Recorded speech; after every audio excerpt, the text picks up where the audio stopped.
Yes, hi, I'm here with Andredina Cardoso Gomez. We are here Hi. at the second expert meeting of the African diaspora from Europe in Paris. And yes, I'm very, very happy to have the possibility to do this interview with you. You're representing the African diaspora in Portugal. And we want to know first, of course, introduce yourself. We want to know, okay, what is your organization? What are you doing? What is your best practice? What are your challenges? And then, okay, we are here on behalf of the African Europe platform. What can you benefit from and what can you contribute? So please, Andredina, yeah, please introduce. My name is Andredina Cardoso. I was born in Cabo Verde. I live in Portugal. And the organization that I represent is called Fundo de Apoio Social dos Cabo-Verdianos em Portugal. So it stands up for Cabo Verdean in Portugal, but not only in Portugal, but aiming also to Cabo Verde. About the African diaspora in Portugal. It's a quite large diaspora.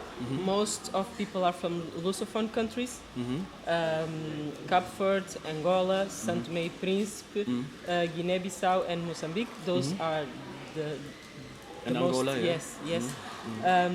But there are also other present there, like Senegal, Togo, and others. There are many high-skilled people working in all kinds of. You can find them Jobs, yeah. like teaching in college or whipping the ground. You can find them everywhere. Even though there are many studies made about the people who are less qualified, there is a large people who are very high skilled and very well integrated. Oh. What happens also very much is when people become with the Portuguese nationality, then they are Portuguese and are studied in the middle of the Portuguese studies. Okay, and they not disappear just- from They disappear, yes. from Once the they are part of statistics. Yes, yes, many times, yes. Some studies are now being run in other directions, but it's not even possible to know exactly what's the number of the diaspora, because the different studies are different targets. Okay, let me ask you how the African diaspora, in your eyes, of Portugal is organized. Do you see, because it's quite diverse, even if you say it's mostly the Lusophone countries, do you see that they're somehow working together on different issues, or do you see a large fragmentation? And what is the vision? How the African diaspora will maybe develop and move on forward in Portugal? There are many organizations, and even in the different countries, for instance, there are over 60 Cape Verdean organizations. Yeah. But there is still not a long tradition of working together. Okay. So it's still a long way to go. But there are projects coming together, and they're getting more and more conscious of this need to work together, because mostly they work either with Portuguese organizations or with organizations from the origin country, or with the private sector. But there is not still a tradition of diverse African South working together. Okay, I There understand. are some projects running, but there's still a long way to go. I think maybe this could be a translation of the pressure they feel exposed to.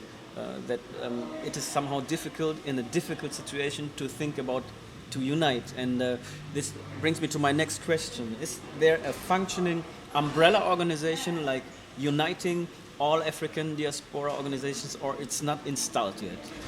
It's not really installed yet. Okay. There is a government level, an organization who is for all foreigners, but for Africans only. There is not one umbrella who really works just target on diaspora. There are diverse things. Maybe I'm asking you a difficult question.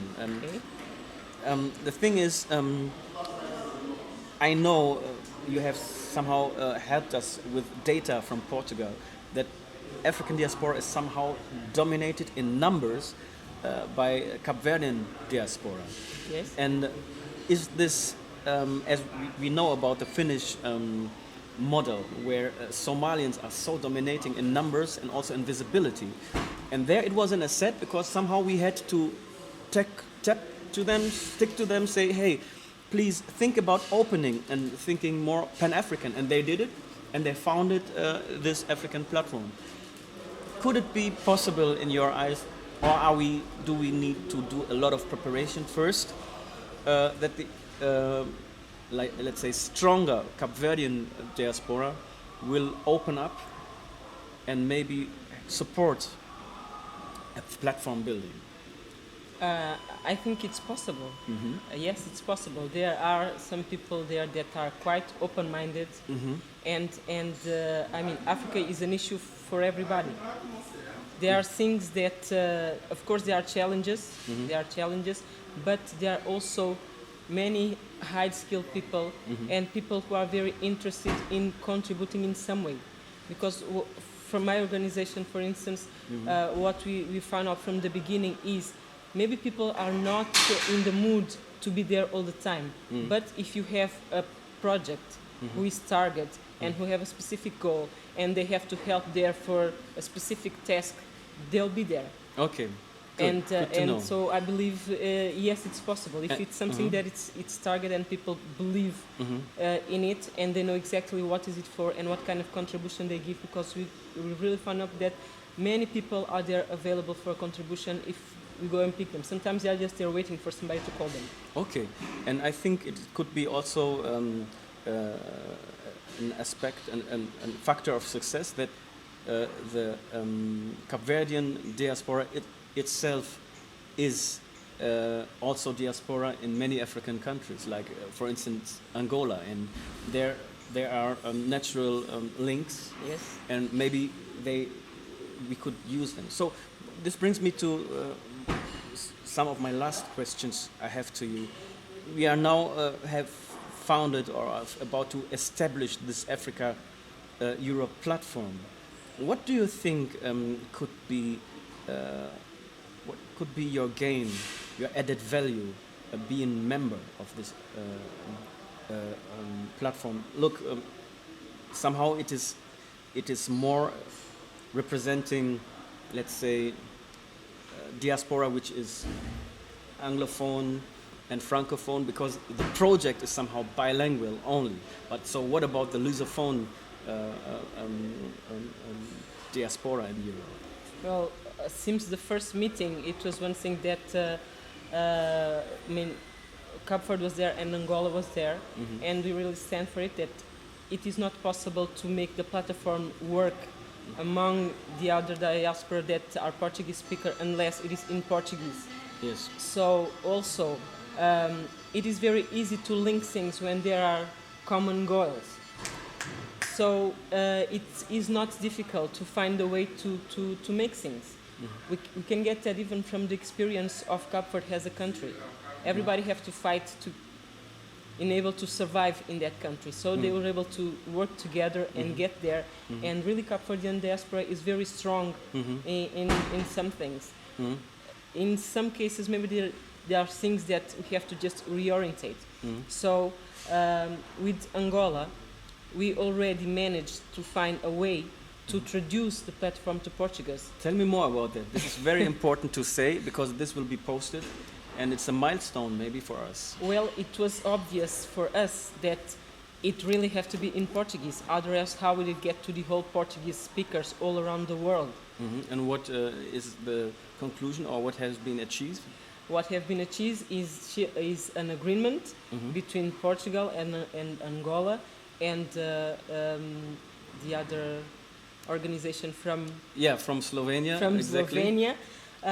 We have achieved a way of translating it in Portugal. It will be co-funded by Angola and all this other organization, and it will probably be Portugal is going to be the center of it, but we have already managed, some way we started to work in the sense that this platform is also going to be in Portuguese, so that it can be available for every Portuguese speakers all over the world. Fantastic. And at the same time, there will be also a research on Angolan diaspora in Europe, because Angola is part of the 5 pilot countries which are namely Senegal, for West Africa, East Africa is Ethiopia, North Africa, Morocco, Central Africa, Cameroon, and for South Africa, it's Angola. And there will be undertaken a research on Angolan diaspora in Europe, and it will be funded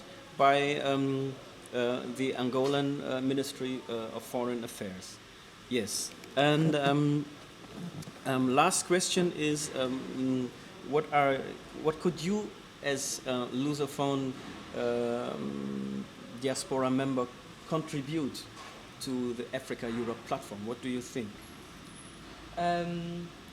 I think that everybody is born with something that we can share and that is going to benefit everybody. So it doesn't matter if you're a Lusophone or this or that, but we all have something that if we share, we can achieve somewhere. Okay. There are many of things to go through.